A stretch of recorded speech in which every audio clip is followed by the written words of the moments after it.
Good evening, everyone. So we're going to talk about Labour's general election campaign launch on Thursday in Essex, because that's what it was. I would imagine there's going to be I suppose, three phases of ramping up. So the van behind me was what appeared. So they had this big launch in Essex, loads of members of the Shadow Cabinet, loads of other guest speakers. And then in the afternoon, I guess they sent the Shadow Cabinet far and wide, because there was an event in Doncaster that afternoon. I didn't know what it was to do with, other than that there would be a senior member of the Shadow Cabinet there. It was Bridget Phillipson, as it happens. So that was the afternoon. Then when I got there, that's what greeted me. So, so between now and the summer recess, it looks like vans like that are going to be going around promoting these 6 steps, which I shall go over. This presumably is what's going to arrive from people's letterboxes. And I thought and then I suppose the second phase is over the summer recess itself, where Labour can go out and about hitting the doors, the doorstep, and promote it very heavily there, assuming the general election hasn't happened there. Oh, if you read the news, the general election's now going to be on July the 4th, as well as November the 14th. So... But assuming that doesn't happen, and then presumably when Rishi Sunak does eventually call the election, it'll step up again. But I just thought I would go over, because, there's various comments on social media. I know social media isn't the world, but there's been lots of weird things being said. So I thought I would go over some of the things that may not have been apparent. Particularly, not many people are going to have watched the whole 1.5 hour presentation. They'll have just seen things that pop up here and there. So I'll go through, first of all, what's in it, as well as, what Starmer himself said about various things. So they've got this. It's not like the 1997 card, because you can't... Well, you could put it in your wallet, I suppose, but it's one of those things. So it opens out. And the first thing to note is there's 6 things on it. I know I did a video on this, so I'm not going to try and repeat too much what I did on the video, but that's odd, because they usually have it in 5s. I assume psychologists have some good reason why we can remember 5 policies and not 6. Well, Labour are going, no, we reckon people can remember a 6th. And on one side, it is just those 6 steps, those 6 policies. But on the other side, there's a little bit more detail. So I thought I would go through what these are. Now, first of all, what these are. And Starmer himself said it when he was asked a question at the end, by being asked questions by journalists. And he was asked, for example, in fact, I'll find exactly what it is, because I clipped what he was asked. He was asked. Oh, here it is. It's a question: why did you not include housing and employment rights in the pledges? So I'll go through these 6 steps really quickly, because you probably can't see them behind me. Deliver economic stability, cut NHS waiting times, launch a new border security command, set up Great British Energy, crack down on antisocial behaviour, recruit 6,500 new teachers. So then he was asked, well, what about housing and employment rights? Like, the Workers' New Deal and all their housing policies, for example. And Starmer basically said, these are like the first steps. And he said they do not detract from the other missions already announced by the party. So obviously, I say obviously, looking at some so-called political commentators, apparently it's not that obvious. This isn't everything they're going to do in the first 5 years. It's just what this is. This is designed to appeal to the sort of people whose minds are going to be made up by the major campaign. The stuff that goes through the letterbox, the discussions on the doorstep, basically the last few weeks before the election itself, maybe even the last few days. So, and they will have, and this will be, sorry, the VCAM doesn't like it. This will have been worked out by Labour, because they've known who their target voters have been for some time. So they will have worked out exactly what those voters are interested in. What Labour have done in focus groups as well as wider polling, they'll have identified their target swing voters. So that's not people like me, because I just vote Labour all the time. And So they've identified those voters and they've been asking them, okay, what about this policy? What about this policy? And when they nailed down which policies were most attractive to them, then they'll have started trying them out with different ways of phrasing it. So, for example, some of these you could phrase it very differently. It says deliver economic stability. And you think, well, why not deliver economic growth? Why not boost our economy? Why specifically deliver economic stability? And Starmer sort of alluded to it himself in the event. He said, stability is change. When they say, well, why aren't you offering change? Stability is change because we don't have it right now. And they obviously know from their research that a lot of the swing voters they're targeting also feel that there is no economic stability at the moment. So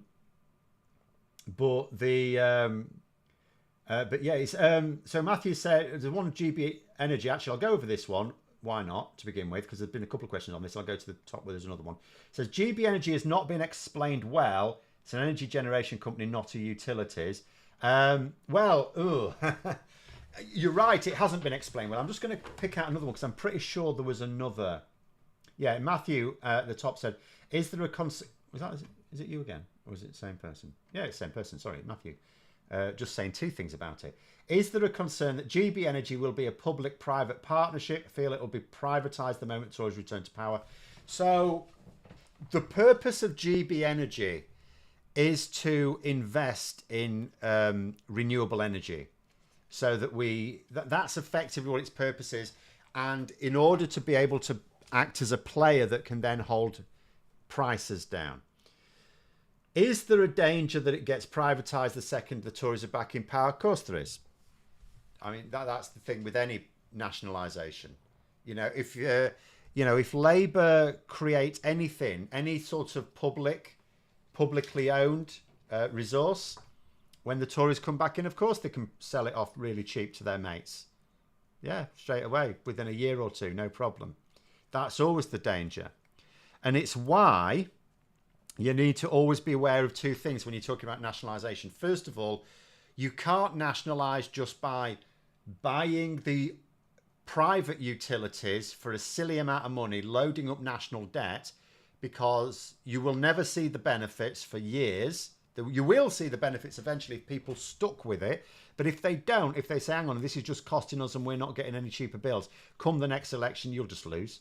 And then the Tories will sell it off again. The debt remains. They don't care about the debt.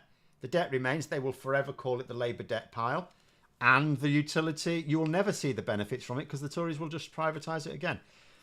But ultimately what you have to do is, if you believe, as I do, that there isn't a majority of the public wanting these utilities privatised, then what you need is an electoral system that prevents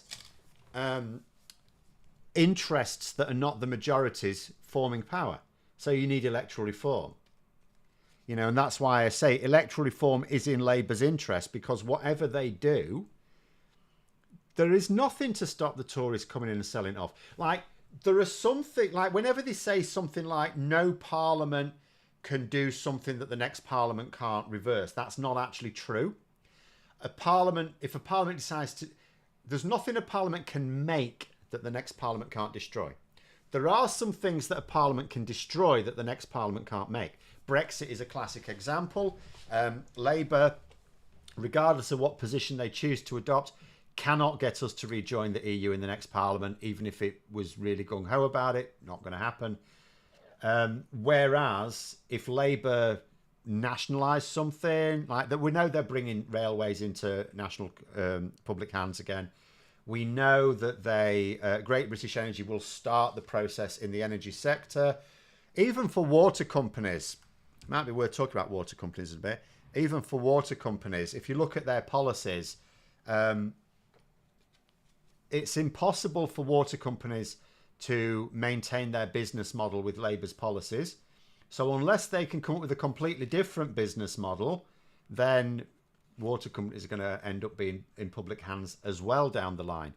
So, if in 10 or 15 years' time we've got railway, a significant chunk of our energy sector, and a significant, if not total, chunk of our water sector all in public hands there, as well as, of course, remember one thing, just, you know, when we talk about nationalising rail, we also know a lot of bus provision is going to be in public hands as well. Not because the Labour government will be driving that, but because we already know it's happened in Greater Manchester, Andy Burnham. There's quite a lot of Labour metro mayors now, and several of them I know have plans to do the same thing. Obviously, we know it's in public hands in London as well. But several of the Labour metro mayors have said they've got plans to do the same thing in their own areas. So we're going to be getting a lot of nationalisation occurring. But what's to stop the Tories coming back and just selling it all off straight away? Nothing. That literally nothing. If people allow the Tories to have a majority of MPs again, that's exactly what they will do. We know that's what they will do. So the emphasis is on us to make sure that they can't do it by, first of all, not allowing Tories to win by protest voting against Labour candidates, I would say, but also, or whoever is most likely to beat the Conservatives, because no other party would do it either, but also to really push for electoral reform. Right, okay, a few other ones here. One Angry Pagan, in fact, you've asked a question that was asked here as well. It says, given Starmer's rejection that they're rolling back on the Green Pledge, what are the green tech advances that catch my attention, on which of the new ideas do I think they should look at? So I'm not a technologist, I'm not an engineer, so I'm not going to wax lyrical about emergent technologies. I'm an expert. What I would just say is, if you've got the idea of Great British Energy, is it's saying we want our energy, we want 100% of our energy, or at least large scale energy, generated via non-carbon producing technologies, at least not at source. We know there's a carbon cost to like building solar panels and transporting them, and the same with wind turbines and any other energy generation you can talk about. But at the point at which the energy is generated, there is no carbon released into the atmosphere. So that is their focus.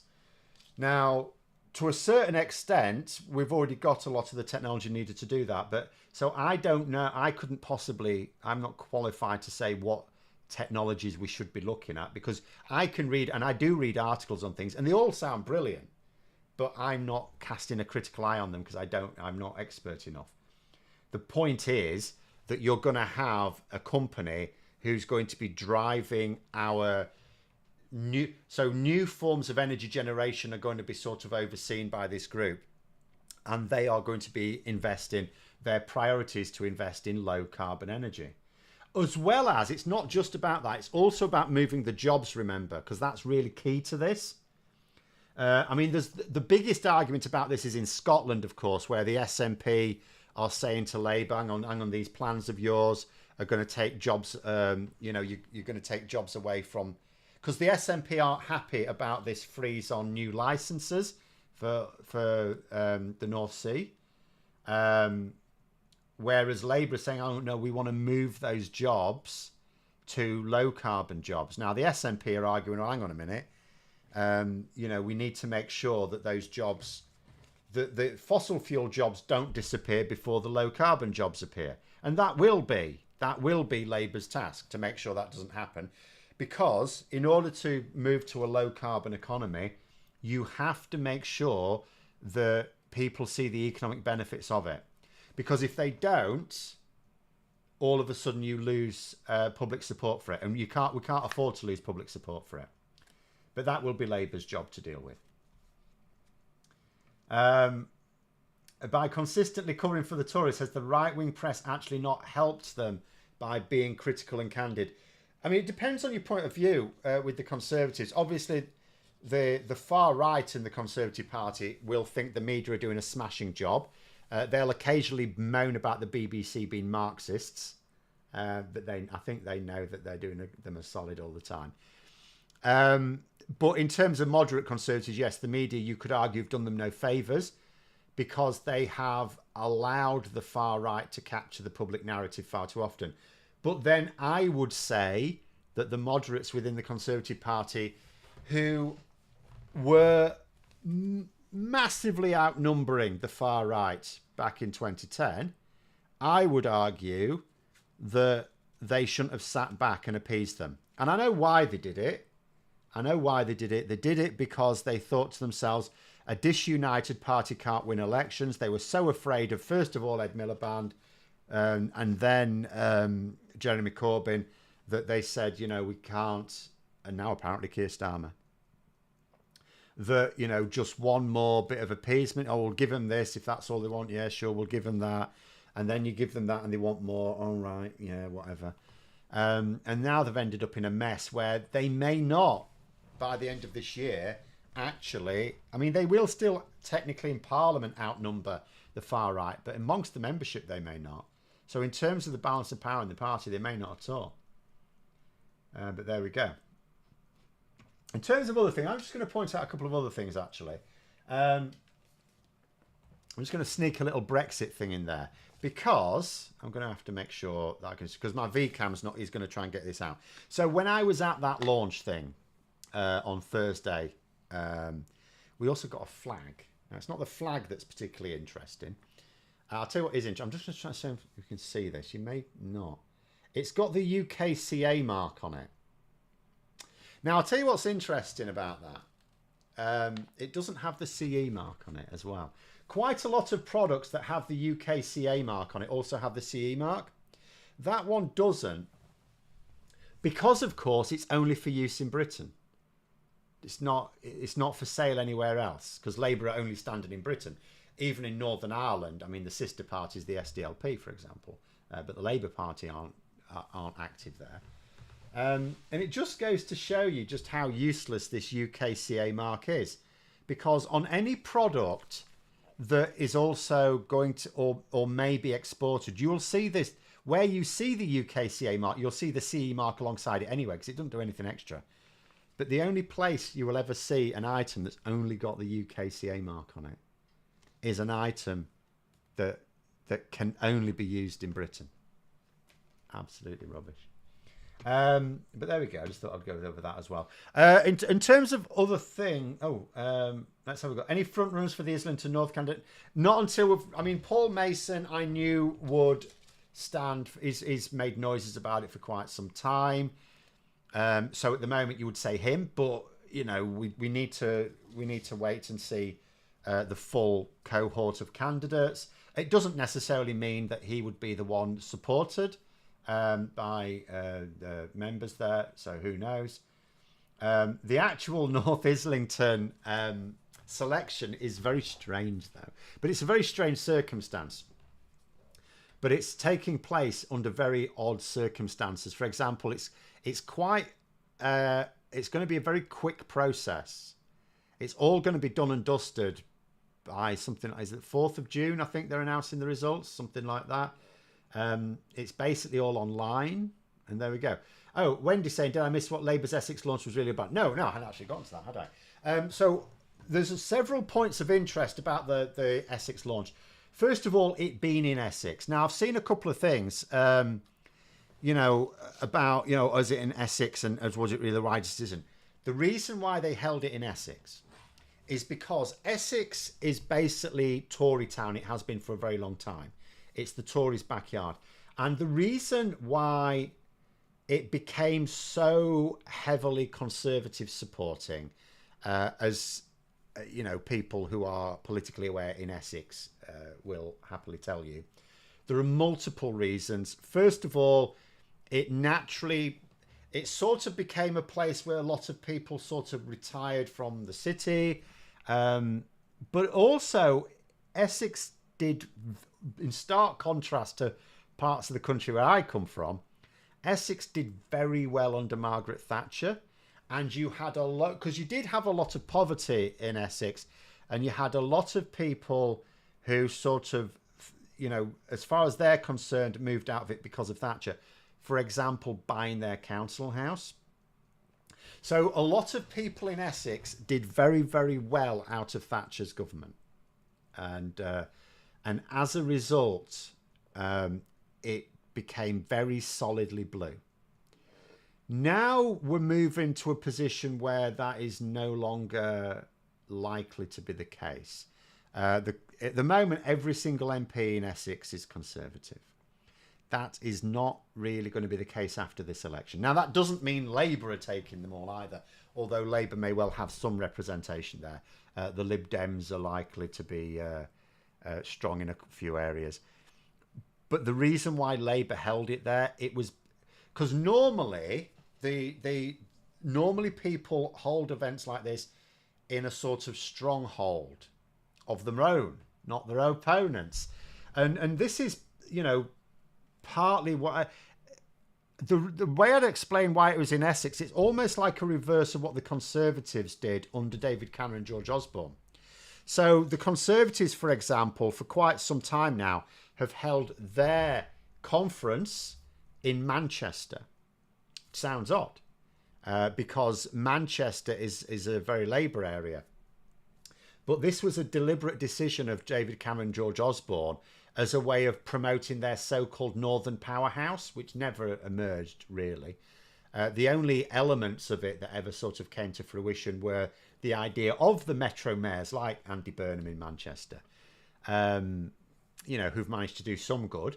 But the idea was, we're going to move away from our comfort zone and go there. So Labour are now doing the same thing. They've put this launch, because it is a general election launch, really. If you were just watching that, you would think the general election had just been launched. It hasn't, and still may not for a long time.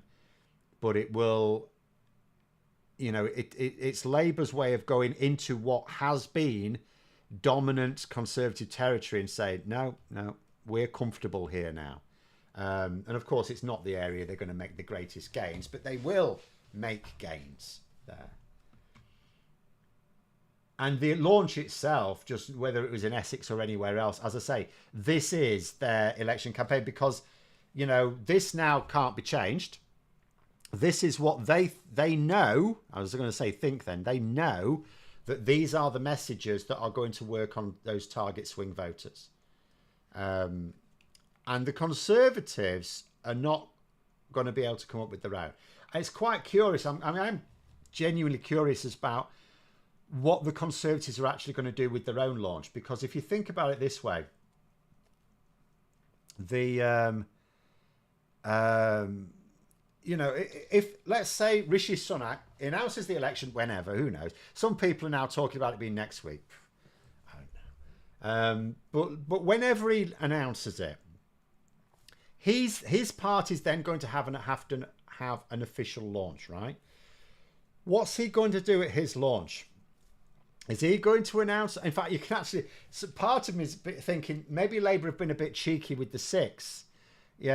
Maybe it's so that when Rishi Sunak launches his 5-point plan, they could go, oh, well, we've got a 6-point plan. That's 20% better. But that's probably just a bit silly. But if Rishi Sunak actually launches a manifesto, or not even manifesto, just the election launch, and he says, these are our key priorities, people are going to say, well, you had some key priorities at the start of 2023, didn't you, Mr. Sunak? And they seem to have gone a little bit south. I mean, remember, Rishi Sunak has already announced his first steps. It was going to be grow the economy. Well, the last year ended up with a recession. Halving inflation by the end of last year. It did halve. It had nothing to do with him, but it did.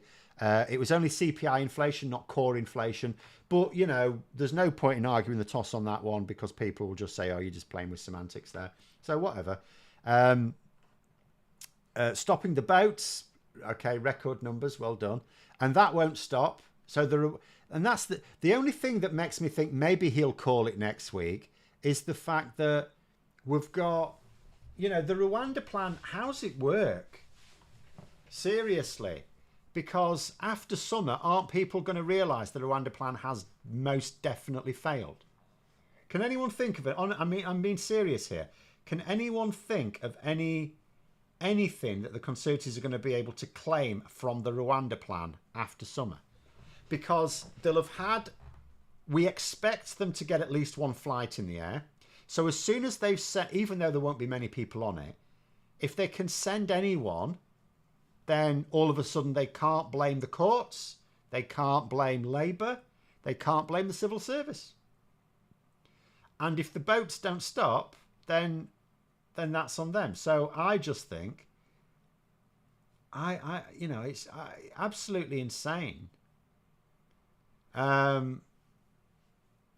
So, maybe we'll call it next week. I find it very difficult to believe because I don't see the benefit. I don't see the benefit in calling it next week if he wasn't going to call it for like May the 2nd. But at the same time, I also think to myself, the Rwanda plan is surely going to be his political grave. What's going to be on this list? And whatever's on the list, if it's different to his original list, they'll say, why didn't you complete your first list before moving on to a second list? I just can't understand how the Conservatives are going to have an effective campaign launch. It's just going to be a disaster, isn't it?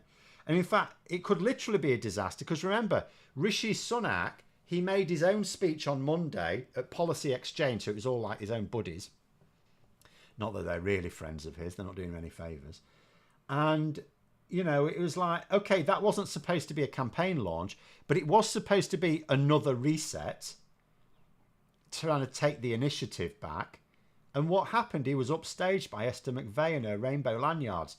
The following day, the Tory media didn't publish anything about it. Not a thing.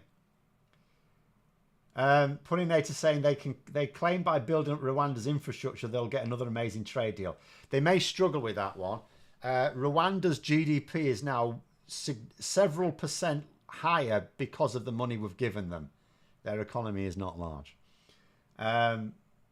Tories will be able to claim an increased national awareness of Rwanda. Yeah, I'm not sure that's going to work in their favour. Sorry, there were some other good questions here. I need to. Oh yeah, talk about the water issue. Why not? Wangi Pagan saying protesters out in Torbay due to the water issue. I know as I live there. Yeah, I gathered from the media people are really annoyed, as you would be, because it's like if it just happened. So for those who don't know, it's been blamed on like a bad valve or something.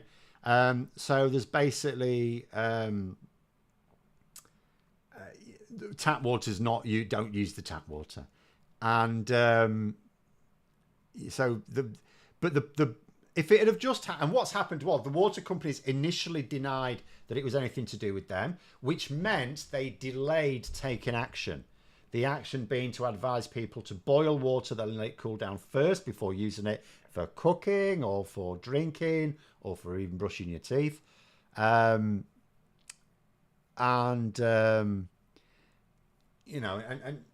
so there were delays in actually taking appropriate action because of that. Now, if that had have happened in isolation, it probably would still be really bad because they denied it. I mean, it never does you any good to deny responsibility for something like this.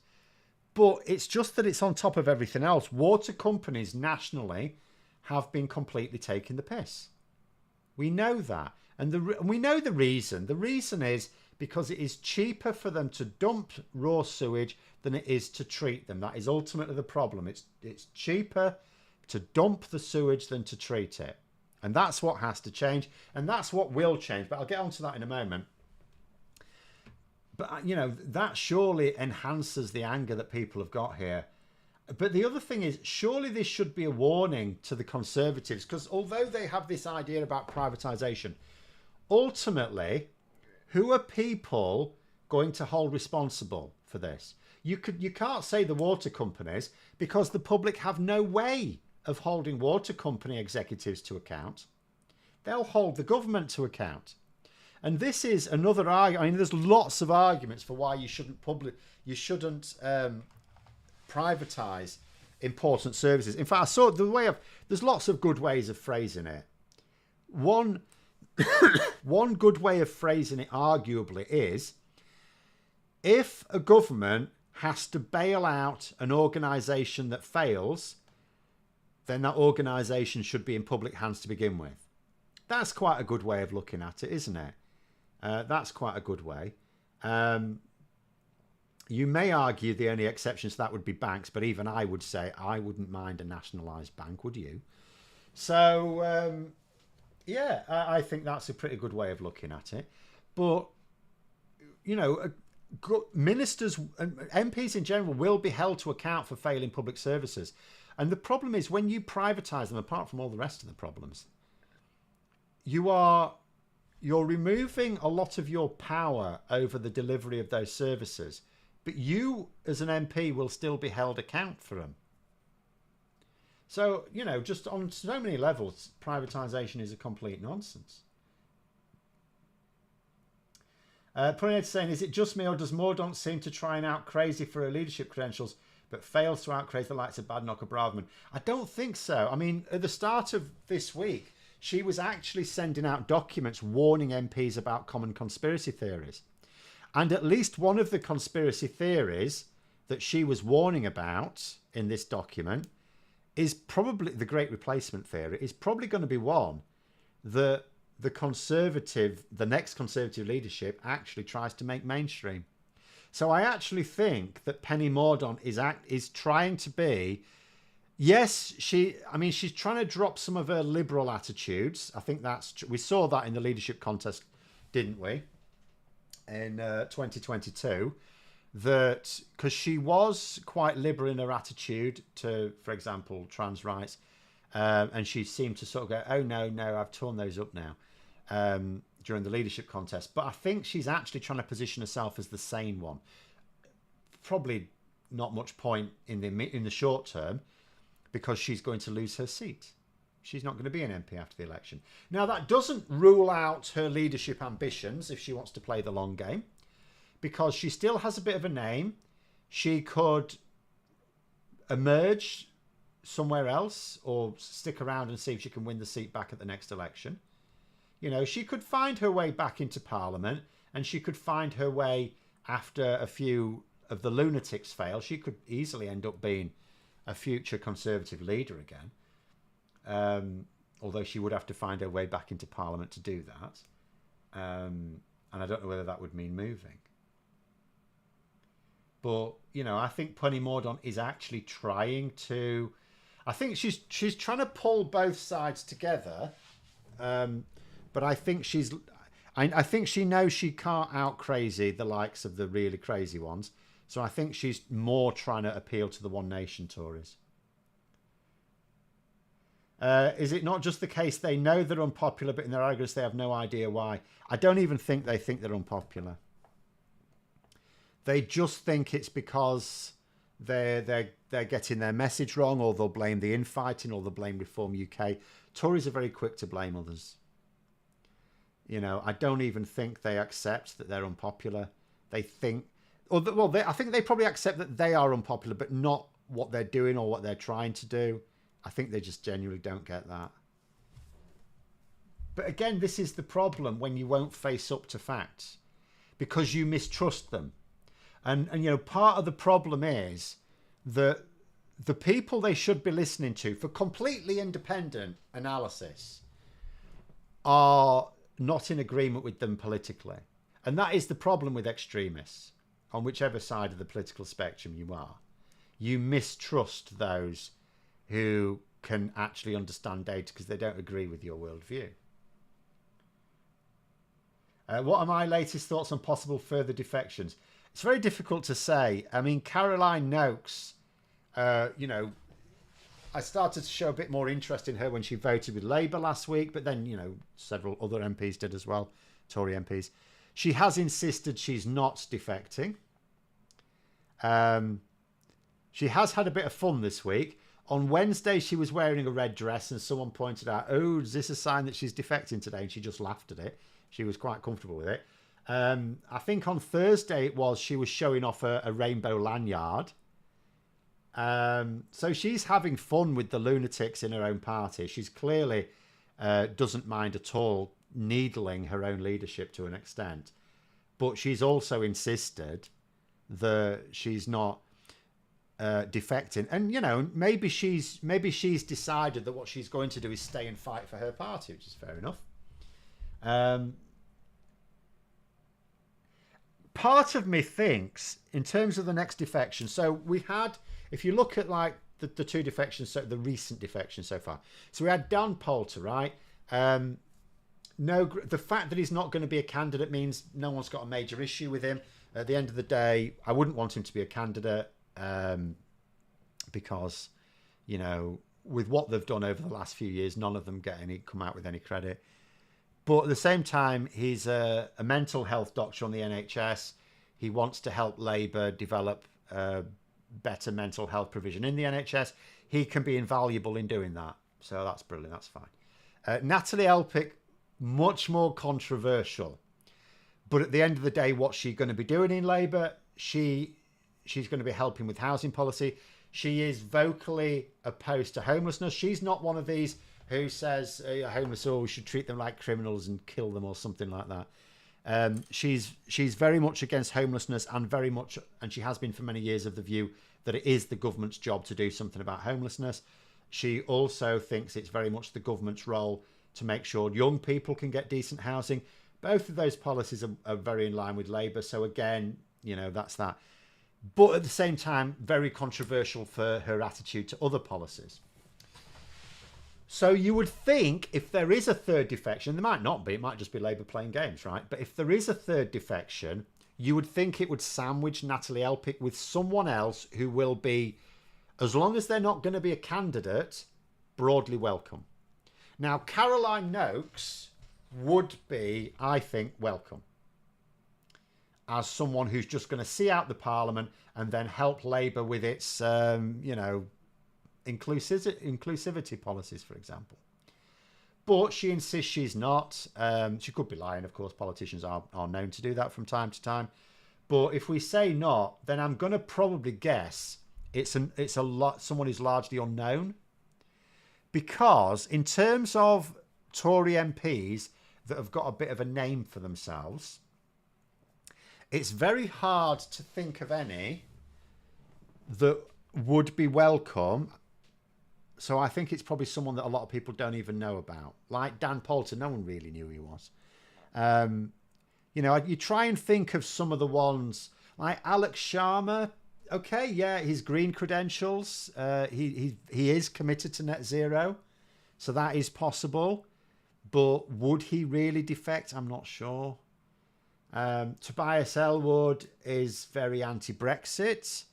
Although some of his other politics lead, you know, a lot to be desired. But still, I mean, he's very anti-Brexit. You could go, yeah. But then what's the benefit to Labour of that? I mean, Labour have got loads of anti-Brexit MPs.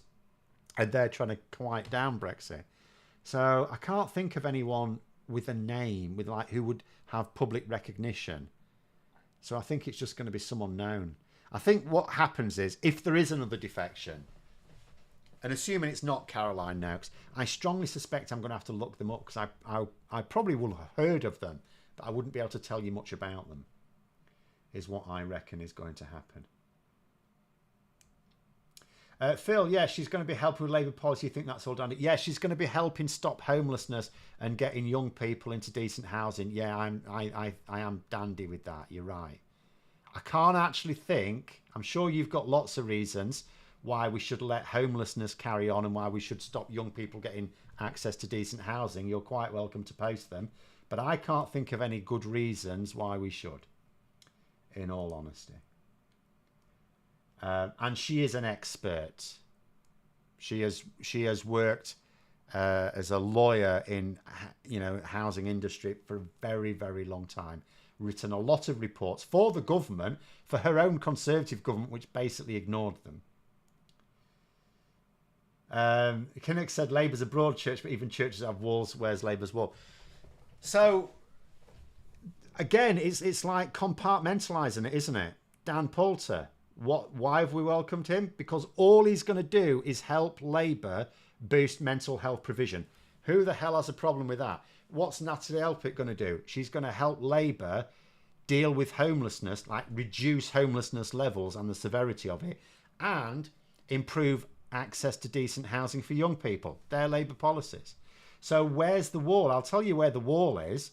We're not going to accept a Tory MP that's not going to actually help Labour deliver what it wants to deliver. That's where the wall is. It's really very simple. You know, I wouldn't be happy at these people informing economic policy, for example, or immigration policy, but they're not going to be. And also, they're not actually going to be deciding any policies. They're just researchers. That's all they are. They're expert researchers. You know, Labour have and Conservatives both have had researchers come up with all sorts of things when they've been in power. Ministers still decide, and ministers very often turn ideas down if they don't like them, if they don't think they're politically attuned to them. What areas do I think should or shouldn't have a minister for under Labour to achieve real change? We feel ultimately, if a government I mean, in terms of what ministries you have, it's always instructive of how seriously a government takes anything as to whether there's a minister for it and it's not a job share with lots of other things. So, for example, you can have a minister for, I mean, you might have, you might think sausage rolls are really important. So you have a minister for sausage rolls, right? But if it's not a minister for sausage rolls, it's a minister for sausage rolls and pork pies, all of a sudden the sausage rolls aren't that important because you've split the job between. So whatever the government think they need a policy for, there will always be a minister for it because you need a minister to have responsibility for it. But how seriously they're taking it is measured by, is that minister just in charge of it, or are they combined with other things as well? So, for example, Labour have a shadow minister for democracy. This is all about the restoring trust in politics again. So we know that Labour are going to take restoring trust in politics quite serious again. Again, I've had the usual thing with someone on Twitter this evening say, oh, Labour aren't going to introduce proportional representation. It's like, well, you don't know that. Keir Starmer said he's not going to. No, he hasn't.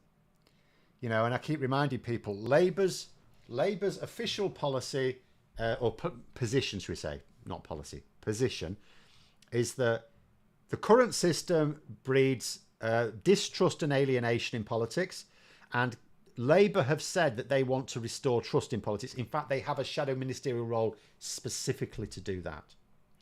And that shadow ministerial role is held by someone who's very pro-PR. So, you do the maths.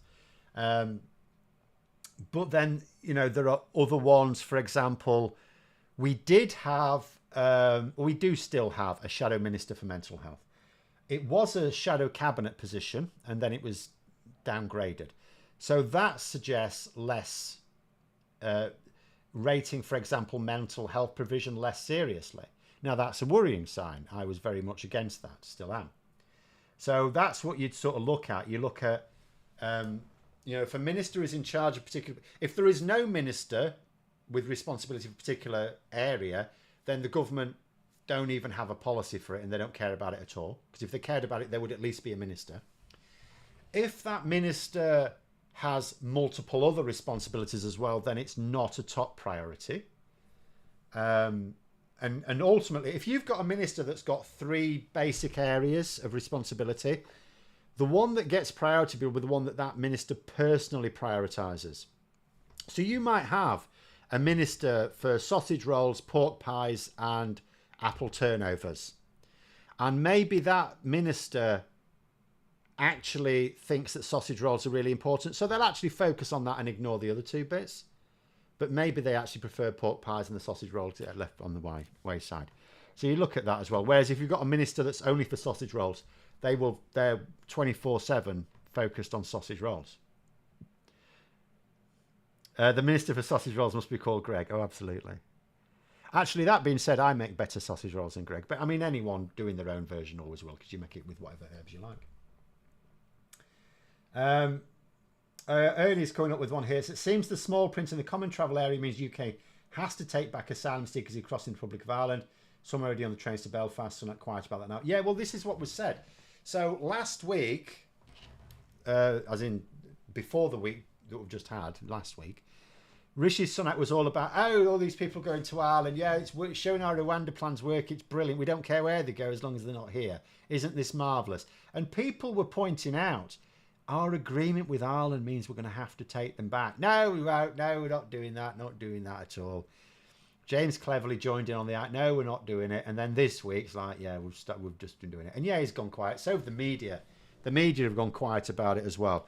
Even the the pro-Brexit media that you would think would be outraged by it, but they're not shouting it very loudly either, because presumably they know it's a fait accompli and they don't do themselves any favours by doing so. Could Tom Tugendhat, who's your MP, against the odds lose his seat, be a potential Portillo moment? It's probably one of the last moderate Tories who will likely keep his seat. So in terms of Portillo moments, it really depends on what you think are the criteria for it being a Portillo moment. My personal reading of the Portillo moment was there's two criteria. Obviously, it's not definitive. This is my idea. So Michael Portillo in 1997, first of all, it was surprising, even though you will say, oh, but the polls right at the end sort of suggested he might lose it. Yeah, okay, fair enough. But it was, to the majority of the public, it was surprising. So the fact that Michael Portillo lost his seat was a matter of national surprise to the public.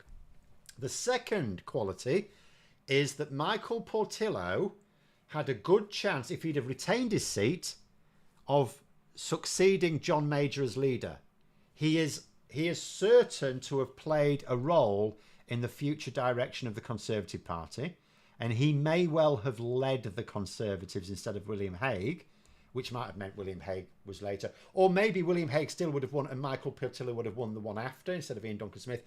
Whatever. But he was likely to take a strong leadership role in the future direction of the party. So I think you need those two things. Tom Tugendhat would be surprising to the public, sure, but I don't think he's that big a name. I don't think he's on the same level as Portillo. And the other thing is he really, if he wins his seat, going to take a leading role in the future direction of the Conservative Party? Maybe, but again, I don't think to the same extent Michael Portillo would have done. I think a bigger Portillo moment will be Liz Truss. And I think there is a good chance on Liz Truss losing her seat because there's an independent Conservative standing against her, James Bagge, or Baggy, I don't know how you pronounce it, B-A-G-G-E.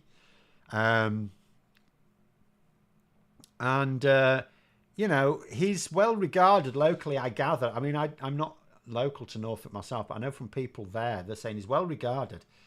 He could well take a decent number of votes off Liz Truss, and that, I don't think he'll win. But it could let Labour in. So Liz Truss could absolutely lose her seat, and that would be a big shock. Obviously, Liz Truss is known to the public, notorious, infamous.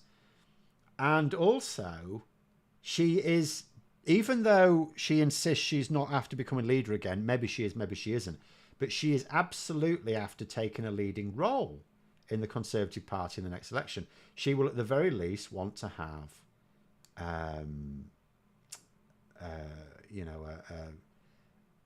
influence on policy. So even if it's like the power behind the throne. So I think Liz Truss will be the big Portillo moment. I mean, she may not lose her seat, but if she does, I think she's the Portillo moment. I think she is the shock. Aidan's saying Rishi Sunak could lose his seat. He could. He probably won't.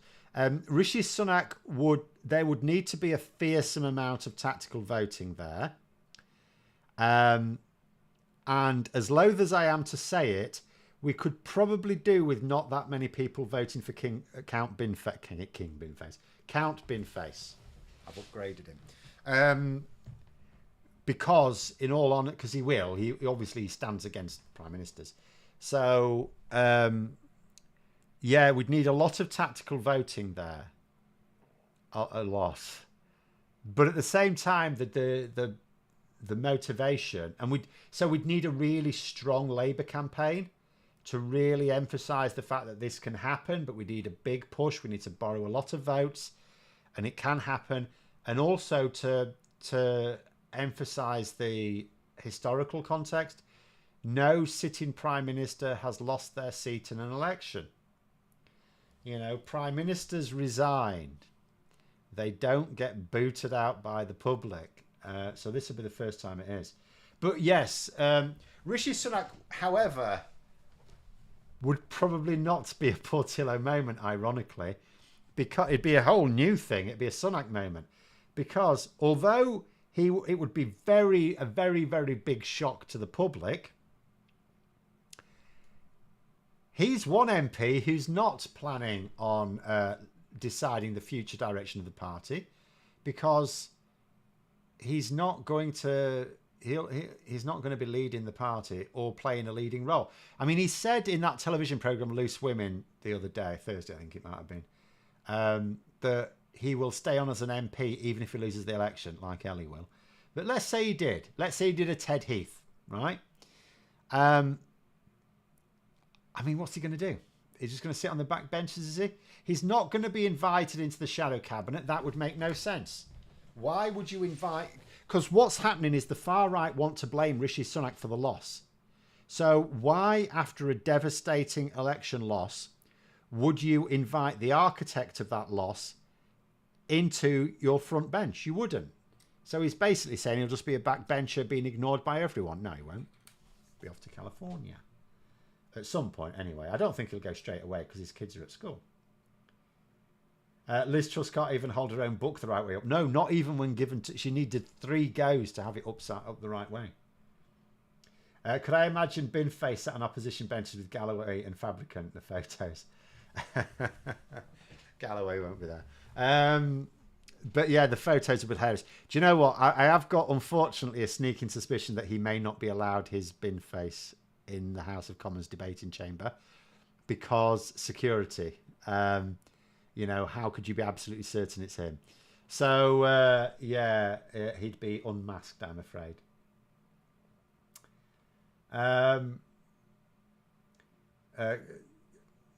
Personally, I think both Truss and Sunak have potential to lose their seats to local tactical voting campaigns.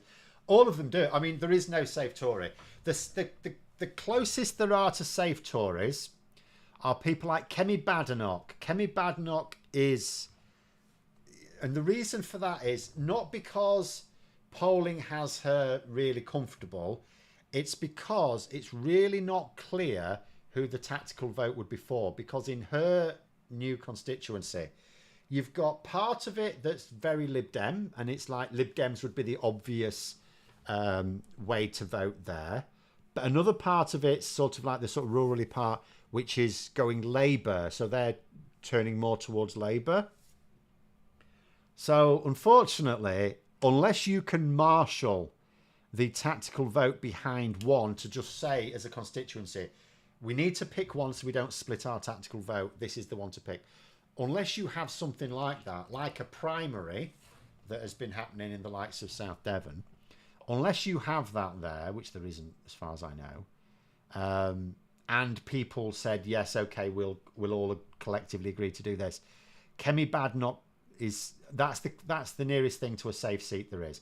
Not, normally you would say the safest seats are the ones where for the Conservatives, of course, are the ones where the Conservatives have the biggest lead over their rivals, even in the polls, never mind the last election's voting in terms of the polls. But what makes a seat safe this time is not only a largest lead, but where you're the 2 obvious challengers, it's not obvious which one is the challenger for you. And everyone will come up with, in her new constituency, everyone will come up with reasons why, the tactical vote would be the Lib Dems, or, oh no, it'd actually be for Labour. Don't know. There's no conclusive evidence one way or the other. In fact, the StopTheTories.vote website, I think for that constituency is going to have to wait a while. It will have to put up a recommendation. But I think it may need to wait until very close to polling day before it can say, well, this one's just sneaked ahead. Liz Truss can't even find the exit to her room, much less find a way to win her seat. Well, I mean, this is really good. I mean, she's in a very... Well, in theory, it should be a very safe seat. Quite frankly, if it weren't for this James Bagg stand-in, I don't think Labour would have a chance. So that would be interesting. Isn't there a law that a suit of armour can't be worn in Parliament? Would Bin-Face violate that law with his outfit? I don't think it constitutes armour his main outfit, in all honesty. But the face, the helmet, I don't think he can wear the helmet. Because identity would be impossible to ascertain.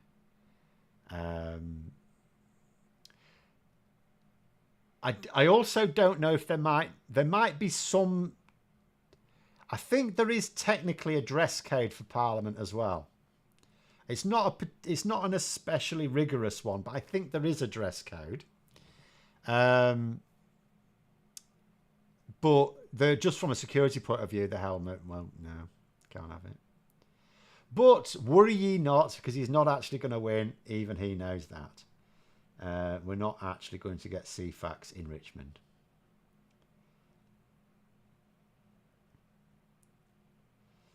Latest show on the election website says Badenoch could lose a seat to Labour. I won't believe that. It'd be lovely, but I'd struggle to believe that could be possible. That sounds like it's based on something a bit dodgy. It's not. I mean, we've had multiple large-scale MRP polls now. None of them say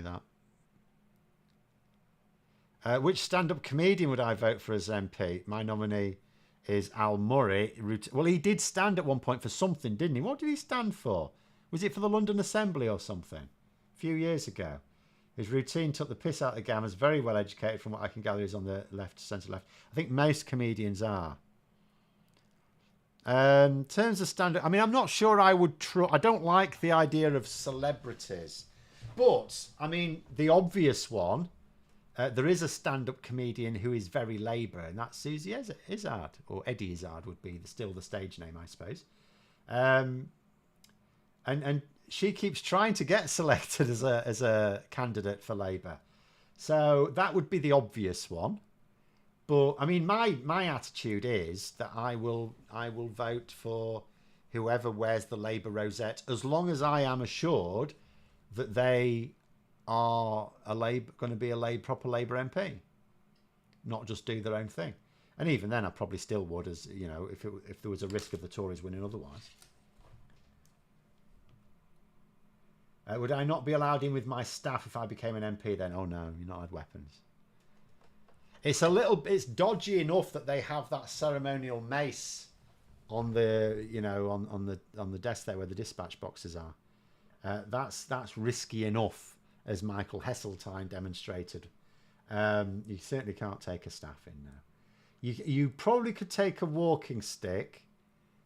I don't think anyone would accept that a staff is necessary, because a walking stick's more efficient. Joe Lycett's very right wing, yeah. How about Jonathan Pye? I mean, not really. I mean, he's not going to stand for Labour, so I wouldn't.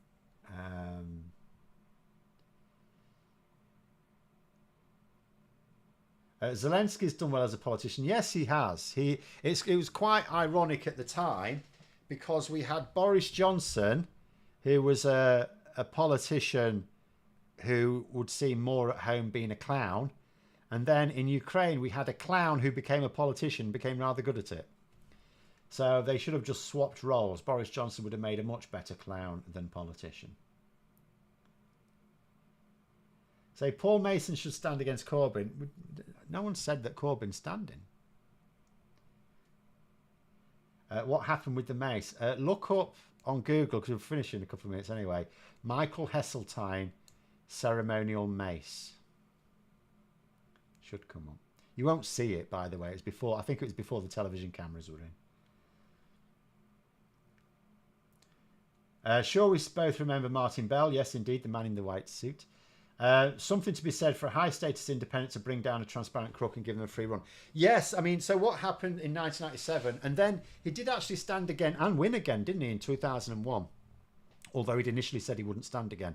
So what happened there? You had Neil Hamilton, who was, this was at a time when the Tories were sort of drowning in sleaze.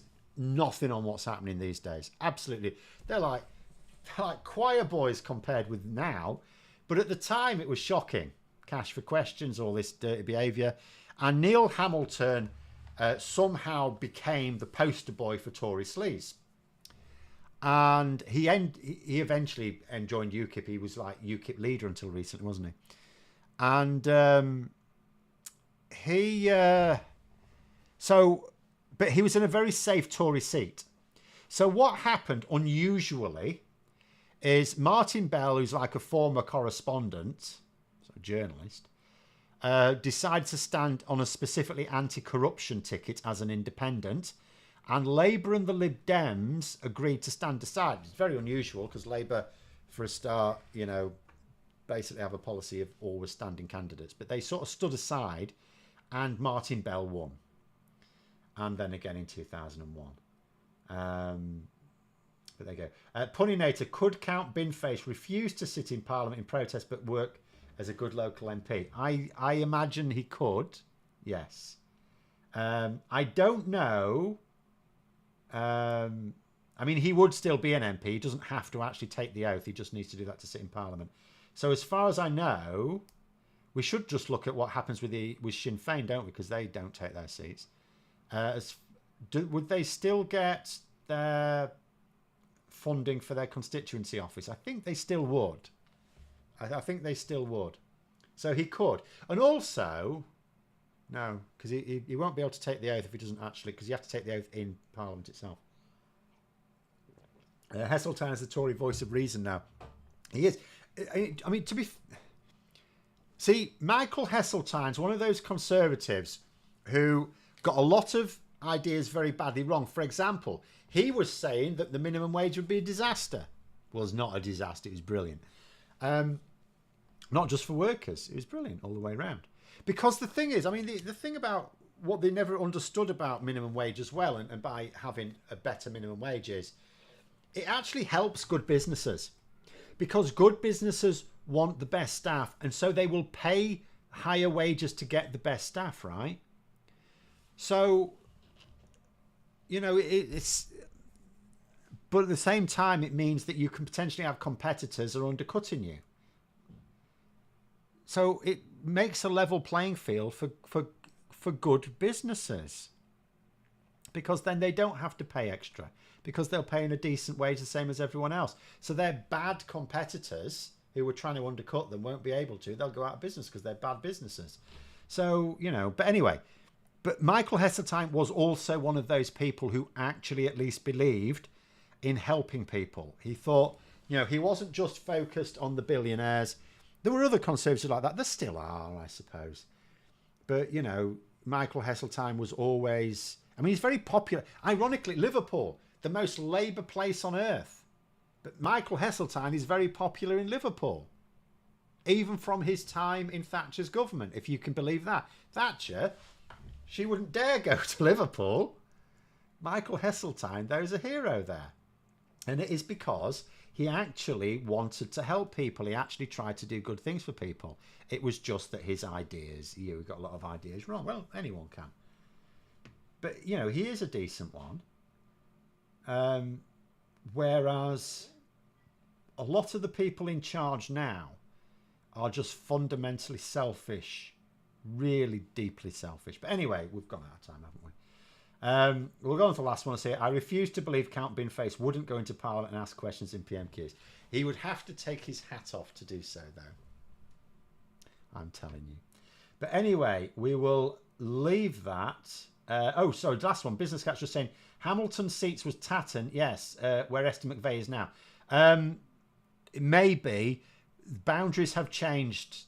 I don't just mean with this year's boundary changes, or technically last year's, but the ones that will be applying this year. Boundary change. There were boundary changes in like 2010 as well, weren't there? So I don't know if it's exactly the same. It may be, but I think it's round about that area. But we will leave it there. Thank you very much for coming on, everyone. Have a great evening, and until next time, I'll see you later.